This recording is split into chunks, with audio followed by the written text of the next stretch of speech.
Você falou sobre as 72 horas, né? Pois esse é o tempo de desencarne. O desencarne que você se refere são os 7 corpos sutis que nós temos? São os nossos 7 corpos astrais, que tem que estar tudo impactado ali e aí vai? Explica, por favor. Eu me Tem refiro, alguma coisa?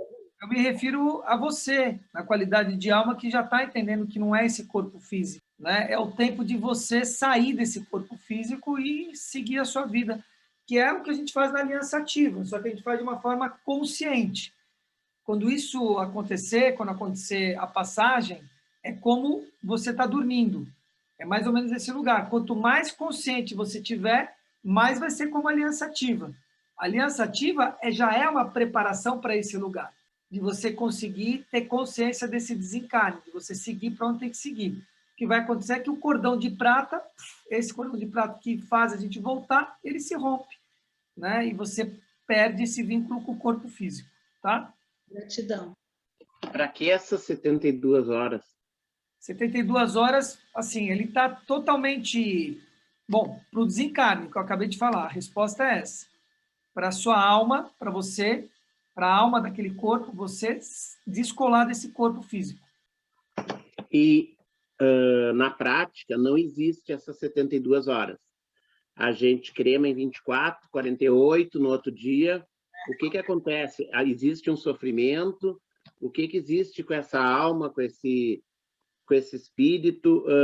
O que rola aí? Rola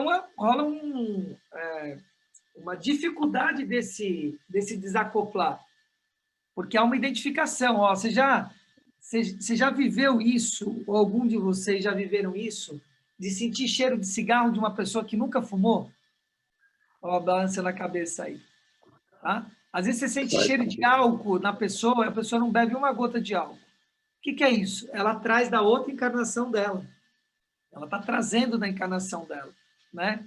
Você traz referências da outra encarnação. Então, quando isso acontece de uma forma abrupta, foi um acidente de carro como meu irmão, e não dá tempo, né?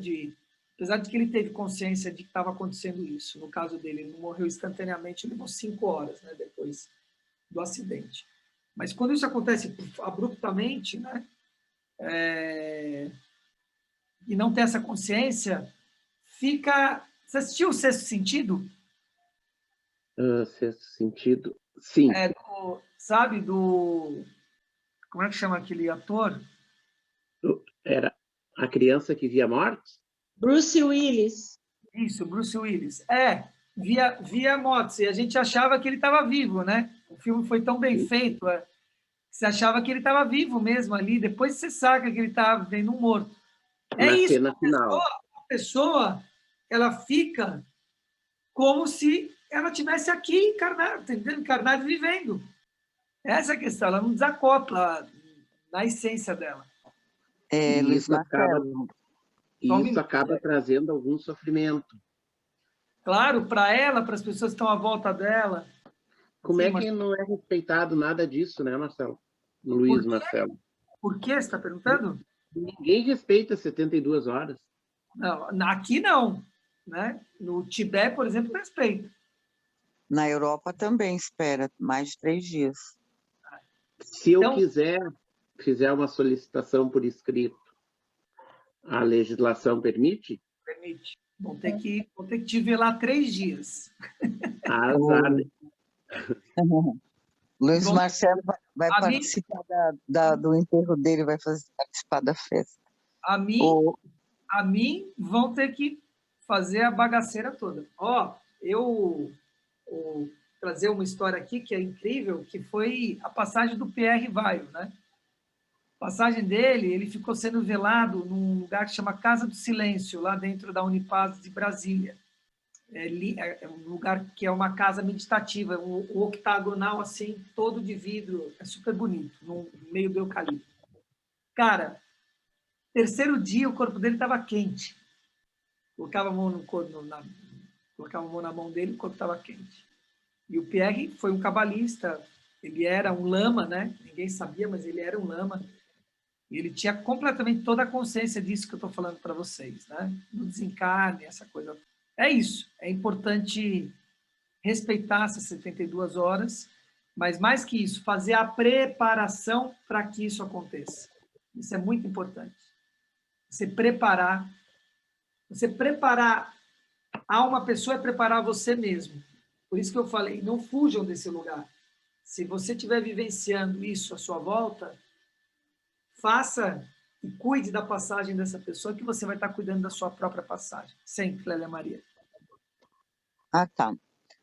Então, é que o Marcelo estava falando, né, sobre, e a menina também falou, sobre relatos de pessoas que foram cremadas, né, e que sofreram todo o terror da cremação, né? Eu acredito que seja o corpo mental, né, que a pessoa devia ser um pouco apegada à matéria, não subiu, né, não cantou para subir.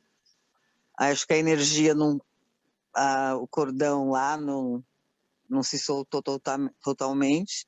Então a pessoa vivencia, né? Porque eu já li livros psicografados contando coisas semelhantes, né? Como o Guardião da Meia-Noite, em que ele vê o corpo dele apodrecer, né? Eu acho que é por isso que eu fiquei paranoica, por causa deste livro. Ele achava que ele estava vivo, mas ele já estava morto e estava deitado lá no corpo. Ele morreu e esqueceu de subir. Então, eu acredito nisso também, né? Antes eu pensava em querer ser cremada, mas agora, mediante isso daí, não quero, não.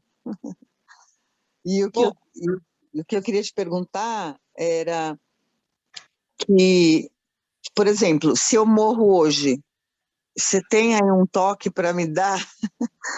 Se eu tiver aqui engatada aqui, né? Pode ser que a gente nunca sabe se vai estar pegado ou não, ou quer despedir de alguém. Mas como que a gente pode querer, assim, subir para ir embora e desapegar? Eu sou muito apegada à minha filha, à minha mãe e à minha irmã. São 3 pessoas, assim, que tenho muita dependência emocional, né? E tem algum toque para dar, para eu guardar aqui no meu subconsciente, para na hora da morte eu ir embora? Porque quando eu tive aquela pré-morte lá, eu subi rapidinho e foi uma delícia, eu nem lembrava de ninguém aqui. Mas vai que eu fique aqui apegada. Eu não quero isso. Tem algum conselho para uma alma penada? Bom, se você é uma alma penada, eu não tenho nenhum conselho a te dar. Mas se você é uma alma encarnada, eu tenho conselhos a te dar. Então vamos lá. Eu estou entendendo que o toque que você está querendo é pré-morte, não pós-morte, né? Pré-passagem, não pós-passagem, não é isso? Tanto faz. Vou dar os dois, tá? Os dois, sim. Eu vou dar os dois, bem? Então, só que antes de dar esses 2 toques, eu vou trazer algo sobre o que você falou primeiro, que é sobre, o sofrimento, o possível sofrimento. Marcelo perguntou isso outro dia, sobre dor e sofrimento, né?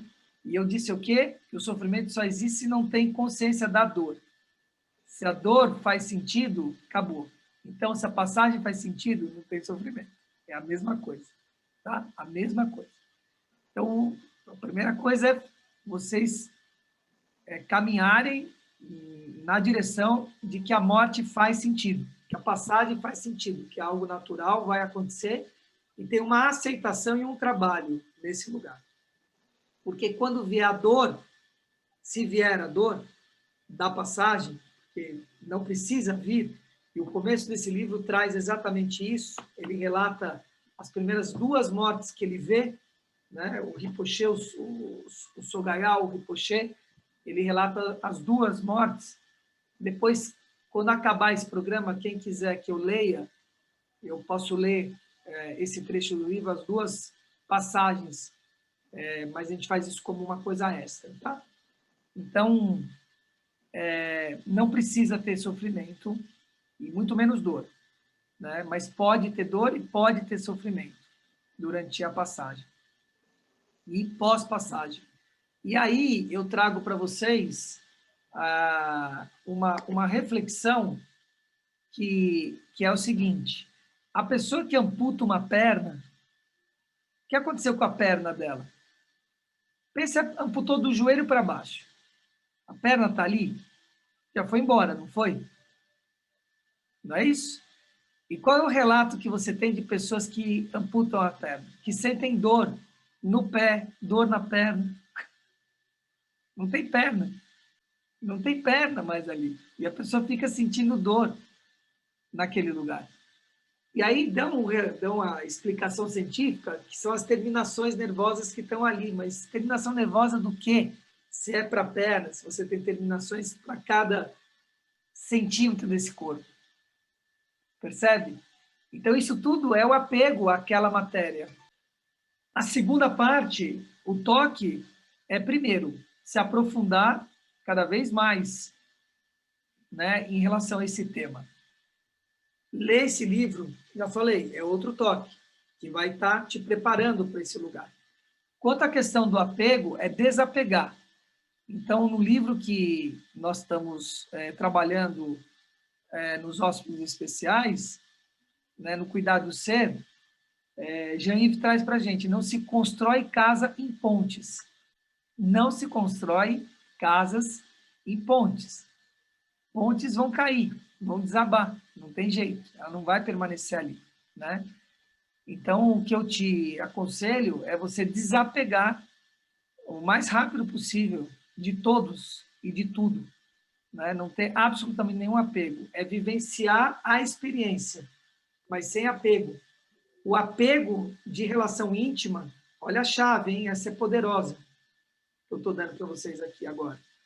O apego de relação íntima significa desamor. E a negação é sempre a confirmação de. Quando a gente nega algo, é porque nós estamos confirmando aquilo.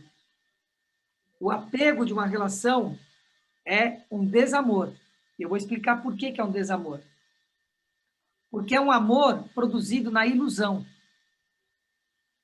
É um amor produzido como se ele fosse eterno. Eu sempre amei, sempre amarei, eu amo essa pessoa para a eternidade e etc. Isso não existe.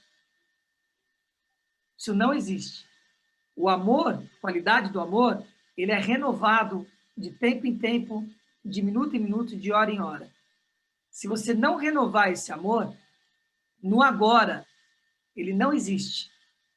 Então, quando você fica afirmando que você ama na eternidade aquela pessoa, etc., isso só está dentro de você apegado, entende? Na realidade, você não tem amor algum. É um desamor. O amor é aquele que você vivencia, aquele que você alimenta e retroalimenta. Então, vou dar um exemplo, pode ser encarnado ou desencarnado. Meu irmão, Luiz Paulo, chama ele, né? que fez a passagem cedo lá que eu falei. Né? Eu tenho amor pelo Luiz Paulo? Tenho. Por quê? Porque eu alimento esse amor dentro de mim. Eu poderia afastar e não significar mais nada para mim. Afastei, um abraço. Afastei, cada vez que viesse meu irmão, acabou, morreu. Tem amor zero. Então, o amor é um lugar de retroalimentação. O amor é um amor de retroalimentação. Pense a respeito, tá? Pense a respeito. Você está pedindo um toque, eu estou dando um toque. Desapega e reveja a qualidade do amor. Né? Reveja a qualidade do amor. Ele precisa ser retroalimentado o tempo todo. Ó, Bela quer falar, mas Marcelo estava com a mão levantada e nós vamos fazer agora a invocação de Gabriel, tá? E aí eu pego vocês dois, ok? Clélia, trabalhe dentro de você. Você perguntou para mim algo e eu te dei. Então, não fique, entendeu? O que você já sabe. Bota de lado o que você já sabe, respira e trabalha o que eu trouxe, tá? Ok? Fechar nossos olhos físicos para poder abrir a visão interna agora. Respira fundo, solta pela boca. A ti rendemos graças, Senhor, porque Tu é bom, generoso, misericordioso, Seu amor é eterno. Nós rendemos graças a Gabriel, arcanjo regente deste horário, das 6 horas, responsável pelo ponto cardial oeste, e o elemento água, conectado à taça do Graal. Rendemos graças a essa sagrada taça que contém as lágrimas, o suor e o sangue dos verdadeiros mártires, daqueles que morreram pelo verdadeiro amor. Taça do Santo Graal, ilumina a nossa alma e mate a nossa sede, ilumine a alma de toda a humanidade e mate a sede de toda a humanidade.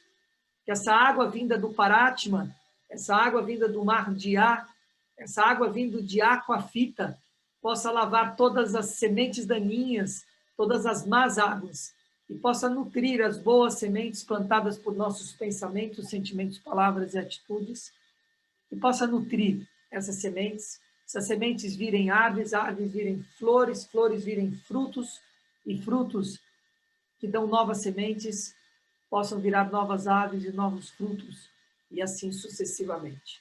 Que a taça do Graal e a sagrada água se faça una, que as águas de cima se juntem às águas de baixo, Etz Haim, em nome daquele que foi, que é e que sempre será o Senhor Yod He Vav He.